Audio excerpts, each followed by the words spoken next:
শুধু রাজনীতি করার জন্য বলা নয়, বা অপপ্রচার করে কুৎসা রটনা করার জন্য বলা নয়।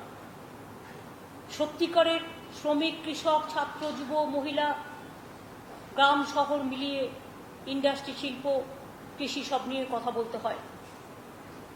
এবং গতকাল খুব আশ্চর্যজনকভাবে আমরা লক্ষ্য করলাম সারা দেশবাসী, যখন ফার্মার্স বিল নিয়ে ভোট চাওয়া হলো, ডিভিশন চাওয়া হলো, ডিভিশন না দিয়ে, যেহেতু বিজেপির মেম্বাররা প্রেজেন্ট ছিল না বা সংখ্যায় কম ছিল এবং অপোজিশন পার্টি সংখ্যায় বেশি ছিল, তাই নিজেরা নিজেদের ফয়দা লুটতে গিয়ে যে জঘন্য কায়দায় নিয়ম হচ্ছে, সংবিধান কোনো বিল পাশ করতে গেলে যদি কেউ ডিভিশন চায়, ডিভিশন দিতে বাধ্য। এটাই আমাদের সংবিধানের নিয়ম এবং এটাই আমাদের আইন, এটা আমাদের পার্লামেন্টের আইন, রুলস বুকও তাই বলে। কিন্তু কালকে বারবার করে ডিভিশন চাওয়া সত্ত্বেও ডিভিশন না দিয়ে ভয়েস ভোটের নাম করে গায়ে জোরে ফার্মার্সদের বুলডোজ করে, কৃষকদের সব ক্ষমতা কেড়ে নিয়ে, ক্ষেত মজদুরদের সব ক্ষমতা কেড়ে নিয়ে, সাধারণ মানুষ আজকে বাজারে পেঁয়াজ আলুর দাম কেন বাড়ছে? কারণ যখন প্যান্ডামিক চলেছিল তখন এই আইনটা অর্ডিন্যান্স করেছিল কেন্দ্রীয় সরকার। আগে যেমন আমরা বাজারে দাম বাড়লে আমরা রাজ্য সরকার সেটাকে নিয়ন্ত্রণ করতে পারতাম, কেন্দ্রীয় সরকার অর্ডিন্যান্স করে কি করেছে?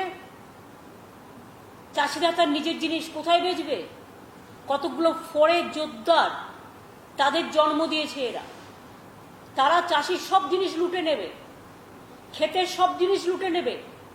এবং আমাদের এখানে যেমন বাংলায় আমরা জানি আমাদের ক্ষেত মজদুরদের সংখ্যারই বেশি, যাদের অনেকের 1 হেক্টর জমির থেকেও কম জমি আছে।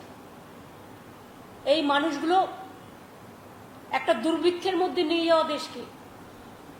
একদিকে তো মহামারী চলছে, প্যান্ডামিক করোনা, সেই প্যান্ডামিক করোনাকে ঠেকাতে পারল না। আর একটা মহামারী, খাদ্যের মহামারী, খাদ্য সংকট, সেই দুর্ভিক্ষ 43 সালের মন্বন্তরের কথা মনে পড়িয়ে দিচ্ছে। এবং এই দুর্ভিক্ষ নিয়ে আসার জন্য কেন্দ্রীয় সরকার দায়ী। তারা রাজ্যের সব ক্ষমতা কেড়ে নিয়ে প্রত্যেকটা ক্ষেত্রে, যেহেতু কিছু মেজরিটি আছে, মেজরিটি সব দলেরই আছে সব জায়গায়, স্বাধীনতার পরেও অনেক দল চলেছে, অনেক সরকার চলেছে, মেজরিটি নিয়েই চলেছে। মেজরিটি থাকা বলে এটা নয় যে গায়ের জোরে আমি যা ইচ্ছে তাই করব, দেশটাকে বিক্রি করে দেবো, দেশটাকে লুটে নেব, গণতন্ত্রকে হত্যা করব, ফেডারেল স্ট্রাকচারকে বুলডোজ করব। সুতরাং আমি মনে করি যা ঘটেছে কাল, নিন্দা তো অবশ্যই।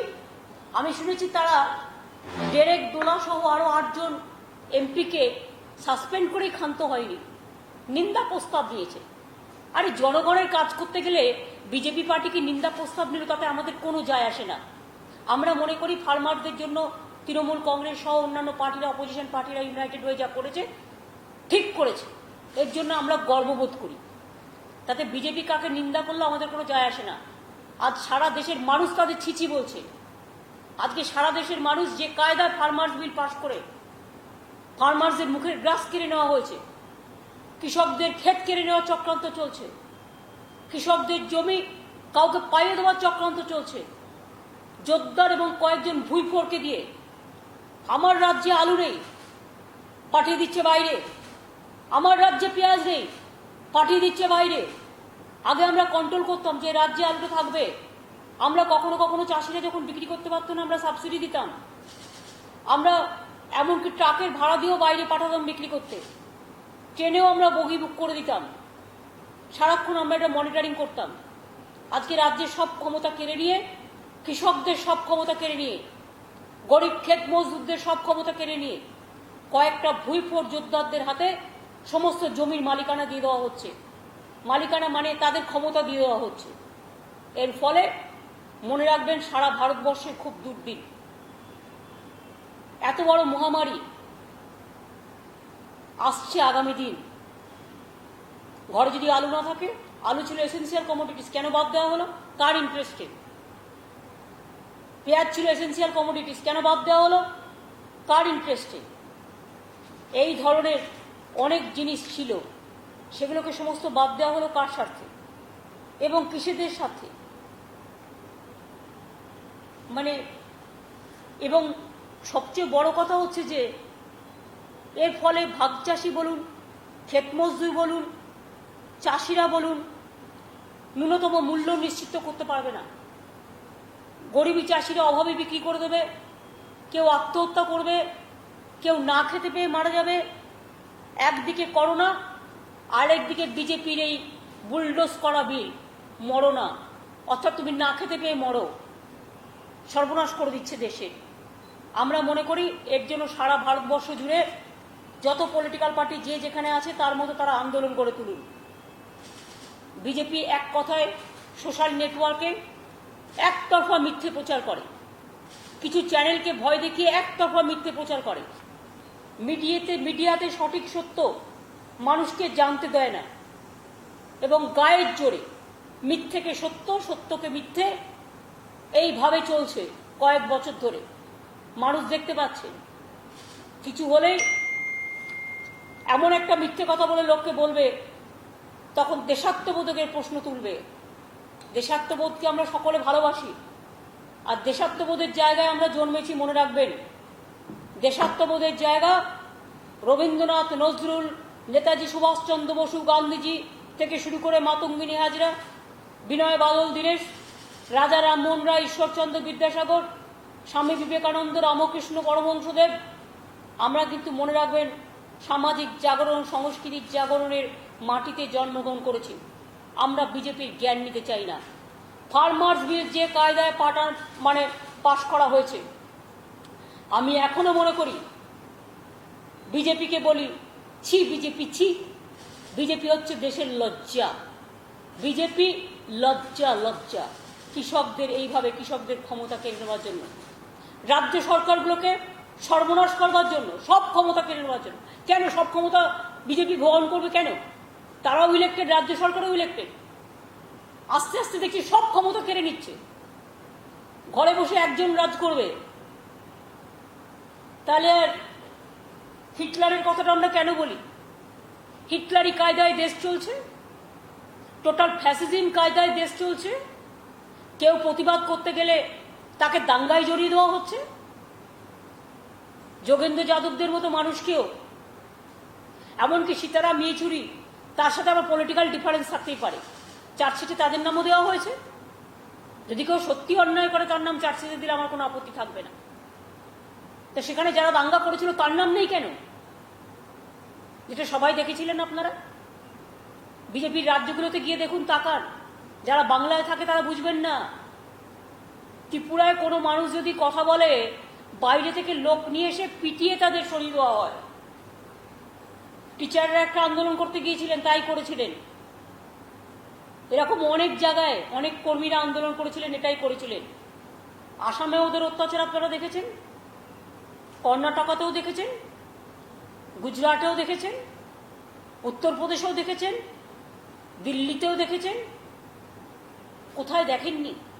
আর আজকে সব রাজনৈতিক দলগুলো এক হয়েছে একটা ইস্যুতে, কৃষক ইস্যুতে, আগামী দিন শ্রমিক ইস্যুতেও সব রাজনৈতিক দলগুলো এক হবে। কি করে একটা সরকার বলে, আগে যে আইনটা ছিল 50 জন থাকলে সেখানে কোনো কিছুর প্রয়োজন ছিল না, আর এখন একটা নিয়ম করেছে, একটা বিল নিয়ে এসছে লেবার লজ, বলছে 300 জনের মতো লোক থাকলেও কেন্দ্রীয় সরকারের সংখ্যাটা বাড়িয়ে 300 করতে চায়। কেন? 300 জন থাকলে ডিটেন্স করতে পারবে, ছাঁটাই করতে পারবে যখন ইচ্ছা। তো ম্যাক্সিমাম ইন্ডাস্ট্রি তো স্মল স্কেল ইন্ডাস্ট্রি। ম্যাক্সিমাম ইন্ডাস্ট্রিতে তো আজকাল তো এমনিতেই মেশিনের জন্য সংখ্যা কমে গেছে, সব জায়গা থেকে রিট্রেঞ্চ হয়ে যাচ্ছে প্রায়। এমনিতেও প্যান্ডামিকের এতে রিট্রেঞ্চমেন্টের সংখ্যা খুব বেশি। এটা একটা বড় বজ্রাঘাত। 300 কর্মীর যেখানে সব কেন্দ্রীয় সরকার, আগে এটা 100 জন করার কথা বলা ছিল, পশ্চিমবঙ্গের ক্ষেত্রে সংখ্যাটা ছিল 50, দেশের ক্ষেত্রে ছিল 100। এটাকে বাড়িয়ে বলা হচ্ছে 300 জনের মতো যেখানে আছে সেখানে সরকার ইচ্ছে মতো তাদের ছাঁটাই করে দিতে পারবে, কোনো আইন কানুন কোনো কিছু কাজ করবে না। What is this? শ্রমিকদের ওপর বজ্রাঘাত আর কৃষকদের ওপর প্রত্যাঘাত। পাপমোচন করার ক্ষমতা নেই, সাপমোচনের কথা বলতে এসছে।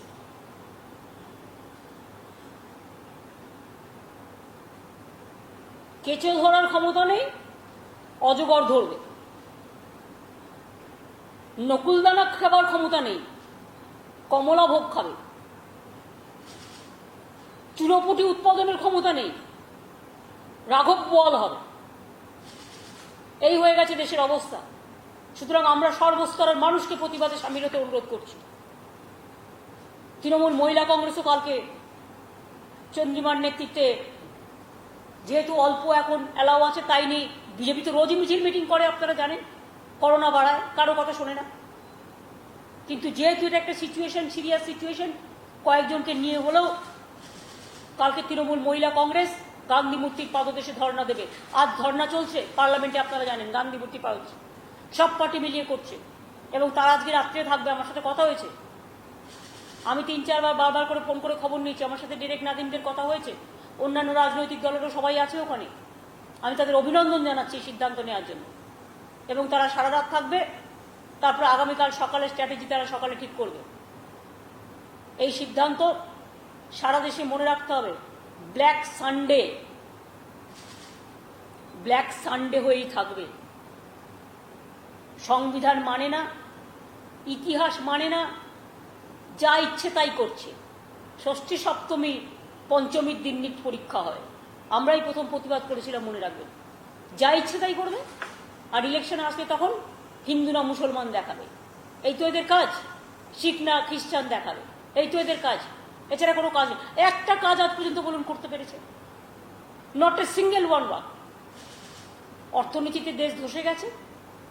জিএসটির টাকা কমিটমেন্ট থাকা সত্ত্বেও রাজ্যগুলোকে দিচ্ছে না, বলছে ধার করো। তুমি ধার করো, দিয়ে যাও। রাজ্য কেন ধার করবে? রিজার্ভ ব্যাংক দিয়ে দাও রাজ্যগুলোকে। তুমি রাজ্য থেকে টাকা তুলে নিয়ে যাচ্ছ, সেই টাকা থেকে আমরা একটা ভাগ পাই।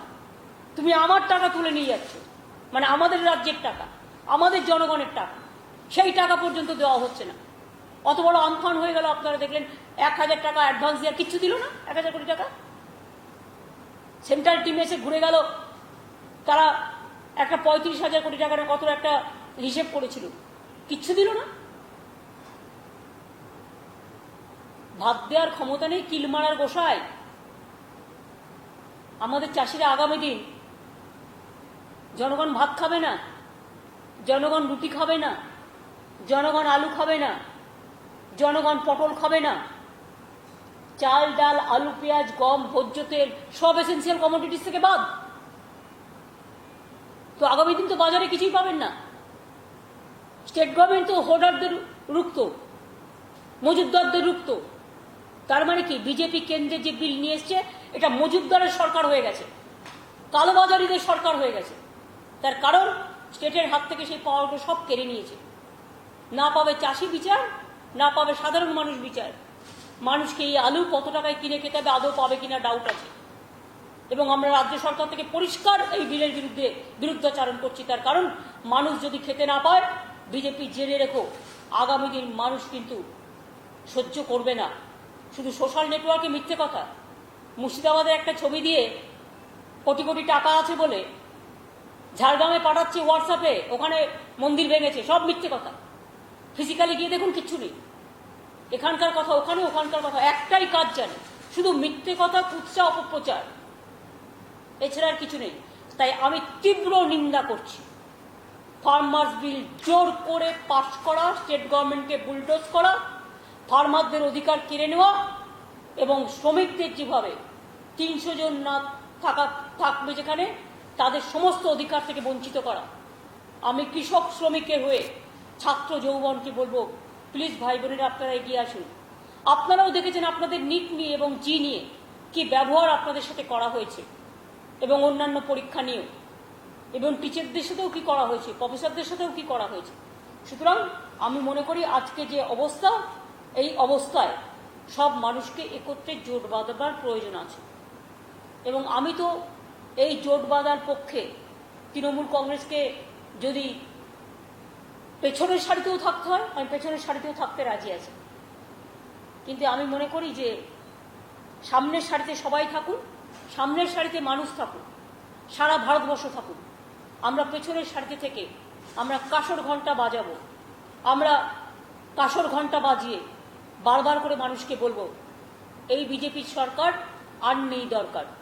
এই বিজেপির সরকার বিদায় নেওয়া দরকার। এই বিজেপির সরকার লজ্জার সরকার। কেন্দ্রের বিজেপির সরকার ছি ছি সরকার। এই বিজেপির সরকার, তাই বলি, মানুষকে পুরোপুরি বিভ্রান্ত করে যদি কেউ মনে করে উলঙ্গ রাজা তোমার কাপড় কোথায়, এই কোশ্চেন যদি করে, তাহলে বিজেপি আজকে কি জবাব দেবে? এইটুকু আপনাদের কাছে আমার বলা ছিল। গণহত্যা হয়েছে সংবিধানের গণ আদালতে। হাল চাষ করবার ক্ষমতা নেই, কৃষকের হাল ফেরাবেন। কি করেছেন কৃষকদের জন্য যে হাল ফেরাবেন? কোনোদিন জীবনে চাষ করেছে? লাঙল দিয়েছে? কয়েকজন ভুইপোর বলছে আমিও চাষি। আপনারা যদি চাষি হন তাহলে তো চাষিরা হয়ে যাবে বাসি, যে রিয়েল কাজটা করে। সেই জন্য বিজেপির মুখে ফুটেছে হাসি, চাষিদের করে দিয়েছে বাসি। তাই চাষিরাও বলছে আজকে বিজেপির টাটা বাই বাই, তোমাদের দরকার নাই। এই কথাগুলো বলে যে আন্দোলন দিল্লিতে আজকে পার্লামেন্টে চলছে, আমরা টোটালি আমাদের পার্টির পক্ষ থেকে অন্যান্য সব পার্টির সাথে সবাইকে সলিডারিটি জানাচ্ছি এবং জানিয়ে যাব। এবং আমাদের আন্দোলনও কন্টিনিউয়াস কাল থেকে শুরু হচ্ছে। কাল করবে মহিলারা, পরশুদিন করবে ছাত্ররা, তারপরের দিন করবে আমাদের ক্ষেত মজদুর কিষাণ সংগঠন। এইভাবে আমরা আন্দোলনটাকে করে যাব এবং সারা দেশে সব লোককেই বলবো এই আন্দোলনটা করবার জন্য। আশা করি আমি আপনাদের আমার বক্তব্যটা ক্লিয়ার করতে পেরেছি।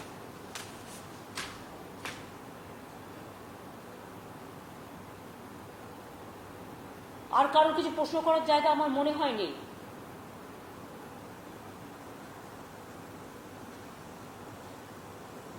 কারো কি কিছু বলার আছে? একটা দুটো। বাংলায় আমি সবটাই বলে দিয়েছি, আমার মনে হয় কিছু বাকি নেই। বাংলার লোকই লড়ছে, বাংলা সারা ভারতবর্ষকে নিয়ে লড়ছে এবং লড়বে। বাংলা সবসময় পথ দেখায়। আর কি বলুন?